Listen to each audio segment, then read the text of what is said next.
অমিতাভ বচ্চন ভারতীয় চলচ্চিত্র জগতের এক কিংবদন্তি নাম, যাকে অনেকেই শাহেনশাহ নামে চেনেন। তিনি শুধু একজন অভিনেতাই নন, বরং ভারতীয় সংস্কৃতি, সিনেমা ও সাধারণ মানুষের আবেগের সঙ্গে গভীরভাবে যুক্ত এক প্রতীক।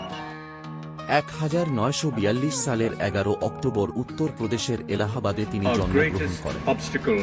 তাঁর বাবা হরিবংশ রাই বচ্চন ছিলেন বিখ্যাত কবি এবং মাতেজি বচ্চন ছিলেন এক শিক্ষিত ও সংস্কৃতিমনস্ক নারী। পরিবারের এই সাহিত্যিক পরিবেশ তাঁর চিন্তা ও ব্যক্তিত্ব গঠনে গুরুত্বপূর্ণ ভূমিকা নেয়। অমিতাভ বচ্চনের প্রথম জীবনে সাফল্য খুব সহজে আসেনি। তিনি কলকাতায় একটি শিপিং কোম্পানিতে চাকরি করেছিলেন। পরে মুম্বাইয়ে এসে চলচ্চিত্র জগতে প্রবেশের চেষ্টা করেন।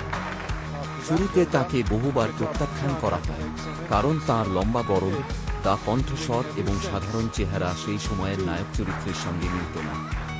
কিন্তু এই অসম্পূর্ণতা পরবর্তীতে তাঁর সবচেয়ে বড় শক্তি হয়ে দাঁড়ায়। 1969 সালে 7 হিন্দুস্তানি ছবিতে অভিনয়ের মাধ্যমে তাঁর চলচ্চিত্রে অভিষেক ঘটে। তবে প্রকৃত পরিচিতি আসে 1973 সালে মুক্তিপ্রাপ্ত ছবিরাজ জঞ্জির এর মাধ্যমে। এই ছবি তাকে অ্যাংরি ইয়াং ম্যান এর পরিচয় দেয় এবং ভারতীয় সমাজে অবিচার, বঞ্চনা ও প্রতিবাদের ভাবকে পর্দায় Neil Smith, BBC. Can I ask since this is such a family affair, can I ask Kabhi Kabhi, Suhag, মুকাদ্দর কা সিকন্দর এবং অনেক সুপারহিট ছবিতে অভিনয় করেন। Beating the likes of New York and Barcelona to be named the venue for next year's Indian Film Academy Awards, the Bollywood Oscars.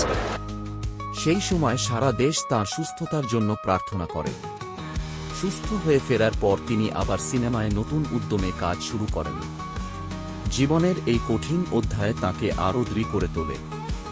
1990 এর দশকে তাঁর ক্যারিয়ারে কিছুটা মন্দা দেখা দেয়। তিনি ব্যবসায়িক উদ্যোগ নেন, তবে কিছু ক্ষতির পর তিনি পুনরায় চলচ্চিত্রে ফিরে আসেন। 2000 সালে কৌন বনেগা ক্রোড়পতি অনুষ্ঠানের সঞ্চালক হিসেবে তাকে আবার পুরো দেশ নতুনভাবে দেখল। তাঁর ব্যক্তিত্ব, বক্তব্যশৈলী ও দর্শকদের সঙ্গে সংযোগ অনুষ্ঠানটিকে অসাধারণ জনপ্রিয় করে তোলে। বর্তমানে তিনি শুধু একজন অভিনেতা বা উপস্থাপক নন, বরং এক জীবন্ত ইতিহাসের অংশ। তিনি বহু সমাজসেবা, শিক্ষামূলক ও মানবিক কাজে যুক্ত আছেন। তাঁর জীবনে শৃঙ্খলা, অধ্যবসায়, সংগ্রাম এবং নিজেকে বারবার নতুন করে গড়ে তোলার অসাধারণ ক্ষমতা যে কোনো মানুষের কাছে প্রেরণা হিসেবে কাজ করে।